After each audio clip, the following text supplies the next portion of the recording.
Sincer să fiu, nu știu, lumea vorbește de milioanele astea de euro, parcă zici că e maculatură.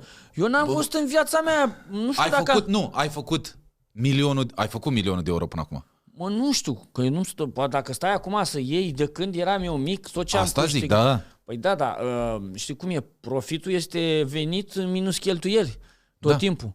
Adică tu vorbești de venit aici, nu? De venit, mă, da. Da, bun, cu siguranță că Nu, dar cred că și profit. Cred că și profit de-a lungul timpului, ca adunat, ai făcut profit. 1 milion. Da, mă, dar depinde și ce faci cu profitul. Păi asta ok, nu contează. Eu zic că dacă eu vin din generația, din anii 90, ești nebun la cap. Prima oară când am văzut un training Sergio Tacchini, mi-a luat capul, ești nebun la cap, deci nu văzusem absolut nimic. Da. Deci nu, ce să zic de mașini sau de alte.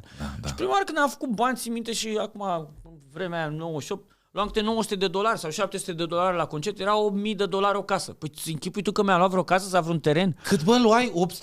$800? Da, 700-800 $. În 98? Da. O grămadă de bani. Da, dar nu vezi că prima oară mi-a luat mașină.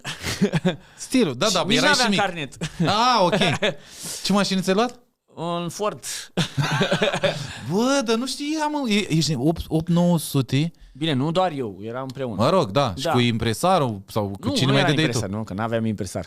Noi n-am avut impresar, cred că, foarte mult timp. Păi cine vă punea concertele? Noi aveam numărul pe casetă. Eram managerii noștri, așa era atunci. Și tu răspundeai așa? Da. Așa, știi că așa avea Doc înainte. Nu știu dacă mai are acum. El are un nume pentru impresarul ăla și răspunde tot el. Da. Și zice, da, sunt cu tare. Eu eram Gărdescu Dragoș, impresarul. Da. Păi dacă te întâlneai cu omul, pe aia nu te zicea că îl minți. Așa mă cheamă, nu știau ei că... Și deci tu puneai concertele. Eu sau și cine se nimerea, că avem ambele numere atunci pe casetă. Ok.